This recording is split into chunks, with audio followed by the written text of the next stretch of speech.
Tira Temas, espaço para o debate na tarde política da Rádio Observador. Hoje, frente a frente, estão Bruno Nunes, deputado do Chega, e Hugo Trindade, da Comissão Política do PAN, a quem pedimos desde já desculpa porque estiveram aqui à espera.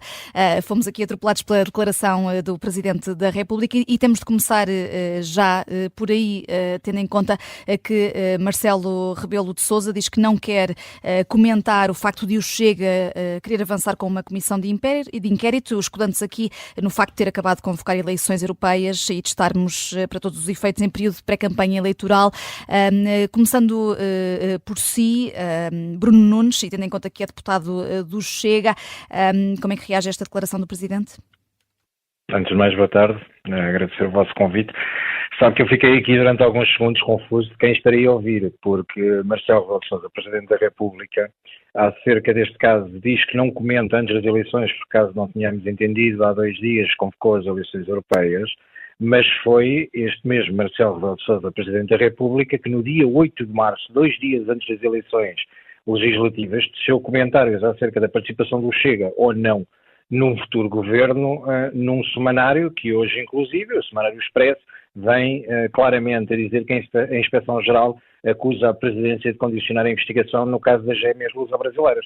Portanto, fiquei aqui um pouco confuso, mas eu acho que também todos os portugueses já entenderam que estamos perante uma situação embaraçosa, não deixa de ser embaraçosa, obviamente, mas tal como o Presidente do meu partido, André Ventura, tem referido, ninguém está acima da lei e nós consideramos que esta posição tem que ser clarificada e, obviamente, não será a questão de ter convocado eleições há 2 dias que condiciona ou não qualquer comentário de Marcelo Rebelo de Sousa, porque todos nós conhecemos o professor Marcelo Rebelo de Sousa enquanto comentador, enquanto Presidente da República e a forma como gera as suas relações com a imprensa nacional e a forma como gosta de manter à tona d'água a sua posição dentro da imprensa e nas primeiras páginas, e reafirmo aquilo que disse, nomeadamente 2 dias antes das eleições legislativas, a tentar condicionar uma eleição. Portanto, nunca será por causa das eleições que não comento.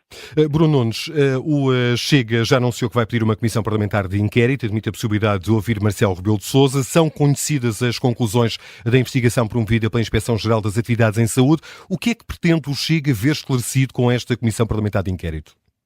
Pretende, acima de tudo, que seja clarificado se existiu ou não favorecimento pessoal, se existiu ou não tráfico de influências, se existiu ou não ingerência por parte da Presidência e como é que tudo foi feito, porque chegámos ao final e a conclusão é simples, foram gastos 4 milhões de euros e não está aqui em causa a questão da doença das meninas, não é essa a questão, foi a ultrapassagem que foi feita a uma série de gente que está em lista de espera, portugueses que não tiveram acesso a este tratamento e nós precisamos de saber se existiu uma ingerência política ou não. Aliás, hoje basta vermos as notícias e o desplante com que a intitulada Mãe das Gêmeas, porque é assim que aparece nas notícias da RTP, diz que o relatório da Inspeção-Geral é completamente inconclusivo e que não faz sentido nenhum. Portanto, a notícia da RTP não é do Chega e nós consideramos que estamos a falar de 4 milhões de euros, estamos a falar de uma ingerência clara, aparentemente e de acordo com aquilo que está no relatório, por parte de governantes, por parte da Presidência e, portanto, tudo isto tem que ser clarificado, porque, como disse o Presidente André Ventura, ninguém está acima da lei, seja ele Presidente da República ou não, e os portugueses têm que ser esclarecidos como é que se gasta 4 milhões de euros desta forma. Hugo Trindade, bem-vindo também. Olá, viva. Da parte do PAN, o partido apoia esta iniciativa de uma comissão parlamentar de inquérito e considera, depois do que ouviu agora Marcelo Rebelo de Sousa dizer, que é preciso haver mais esclarecimentos? Bem, antes de mais, muito boa tarde pela oportunidade de estar aqui. Começo por cumprimentar o meu colega de painel e todas as pessoas que nos estão a ouvir. Depois não podia começar por responder sem antes deixar bem claro que para nós este não é o caso das gêmeas. Este é obviamente mais um caso, mais um alegado caso de interferência, direta ou indireta, ainda se vai tentar perceber, que acaba por facilitar favorecimentos. E, portanto, acreditamos também que ninguém está acima da lei e, obviamente, que todas as responsabilidades têm que ser apuradas.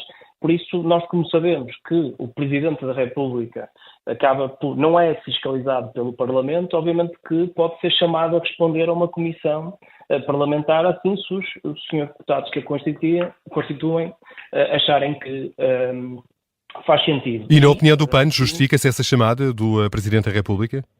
Eu penso que se calhar poderá, nesta fase, ser ainda precoce essa decisão. É necessário, obviamente, a Comissão estar instalada, começar a trabalhar e depois perceber se, de acordo com o desenvolvimento de todo o seu trabalho, realmente faz sentido chamar o Sr. Presidente da República a manifestar. Sendo que, em relação à Comissão Parlamentar de Inquérito, nenhuma objeção por parte do PAN. O PAN vai viabilizar, vai aprovar, vai concordar com a criação desta Comissão Parlamentar de Inquérito?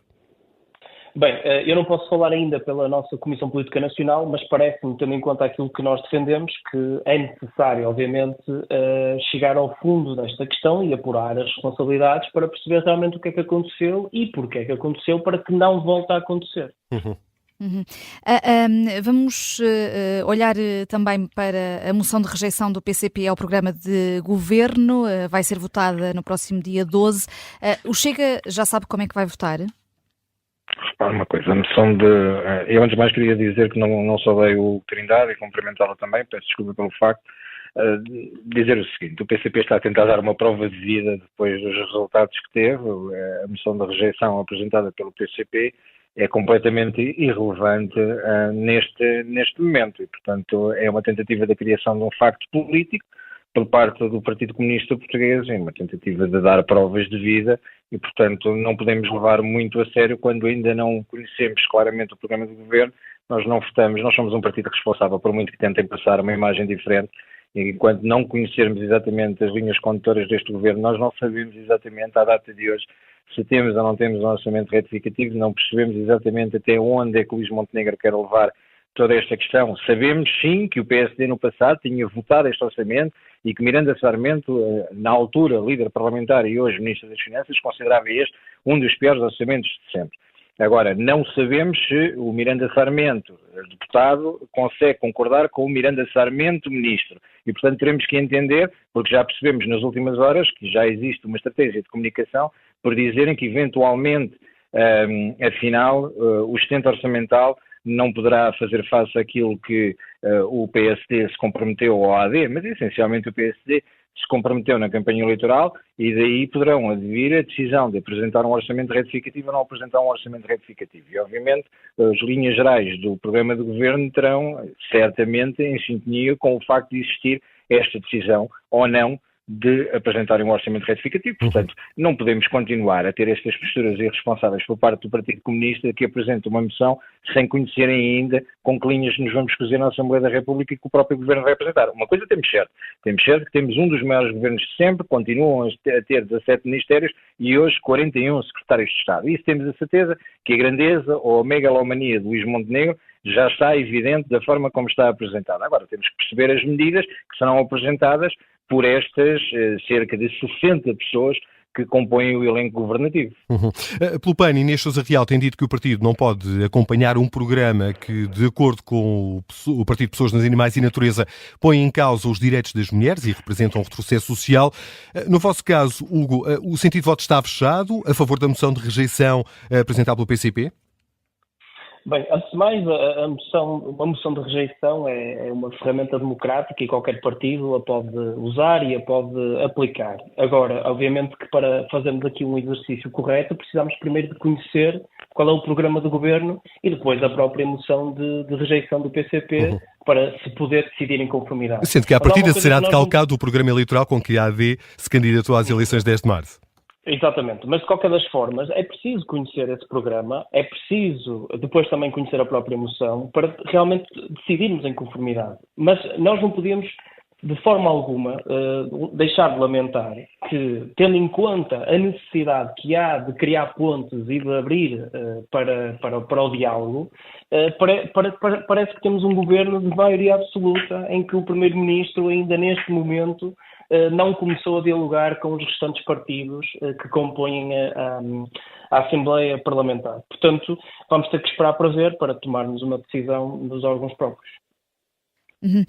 Marcou esta tarde a tomada de posse dos secretários de Estado do governo de Luís Montenegro, acabou há pouco. Tem-se escutado algumas críticas ao facto do ensino superior não ter direito à Secretaria de Estado. Suscita-vos algum comentário esta opção, Bruno Nunes, começando por si? Olha, eu acho que a questão do ensino superior, primeiro, esta nova orgânica do Governo tem aqui algumas questões que podem ser perplexidades e que teremos que analisar da forma como vão funcionar. Em relação ao ensino superior e à questão da educação, para mim o primeiro grande destaque é o facto de Alexandre Alvim Cristo assumir uma Secretaria de Estado depois de, no Observador, ter escrito uma crónica que dizia que temos maus professores, e vou passar a citar, só alguns dos piores da geração do presente que estão nas escolas a preparar as gerações do futuro. Depois de um ataque destes feito no Observador, precisamente, a todos os professores e à classe profissional, parece-me que começamos mal. Existem outros secretários de Estado que claramente começam mal e que não entendemos claramente como são nomeados secretários de Estado. Podemos falar da Secretária de Estado da Mobilidade, Cristina Pinto Dias, que será, entre aspas, a nova Alexandra Reis já deste novo governo, porque sabemos claramente como saiu quando era vice-presidente da CP, sai, depois de se demitir, toma a iniciativa da rescisão do contrato, recebe 80 mil euros de indemnização para ir precisamente para a entidade reguladora dentro do mesmo setor e que agora vem assumir a Secretaria de Estado precisamente dentro do mesmo setor. Existem questões que para nós são importantes perceber a nível do programa de governo, a forma como será feita, nomeadamente com o ex-responsável do BCP, José Brandão de Brito, para percebermos se concordam ou não com a posição do Chega,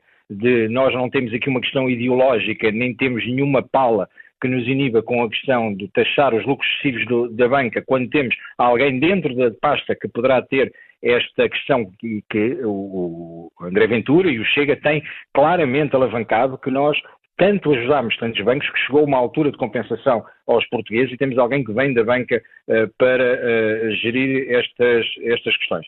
E, portanto, nós já consideramos que existem aqui algumas questões que são dúbias em relação a, não considero que seja um retrocesso, mas será importante perceber o programa do Governo e perceber exatamente como é que nos vamos posicionar em relação ao setor da educação, porque fica na dúvida.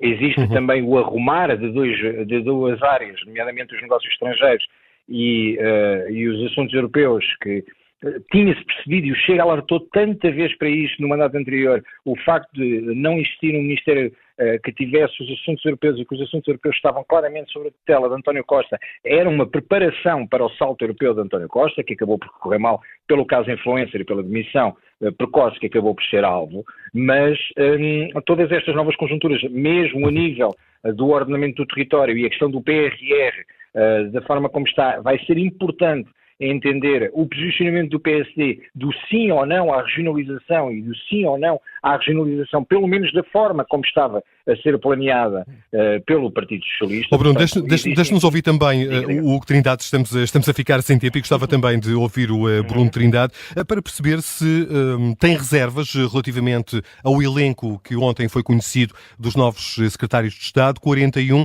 e à orgânica associada.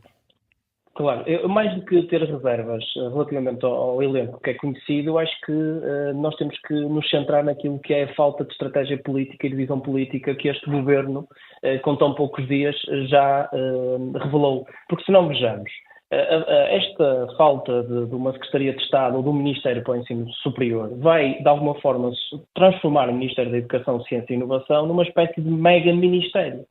E já toda a gente sabe que estes ministérios, estas áreas por si só, enfrentam problemas muito extensos, muito profundos na área da educação, por exemplo, na área da ciência, e que acabaria por exigir uma estrutura de resposta muito rápida. E nós já sabemos que essa resposta não vai acontecer.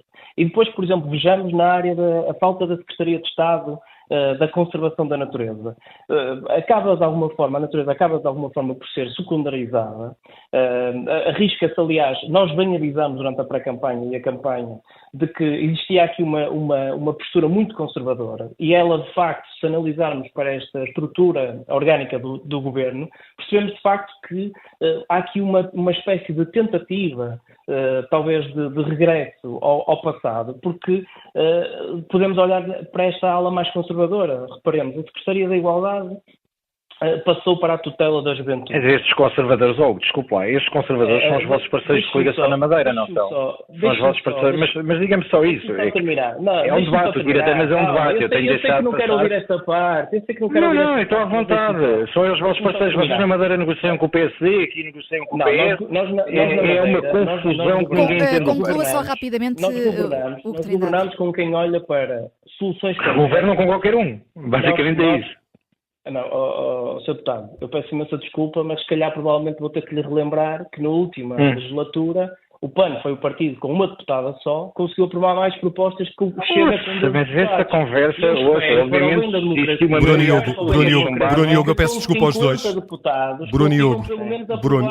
Bruno Hugo, eu peço imensa desculpa aos dois, Bruno Nunes, Hugo Trindade, mas de facto estamos sem tempo.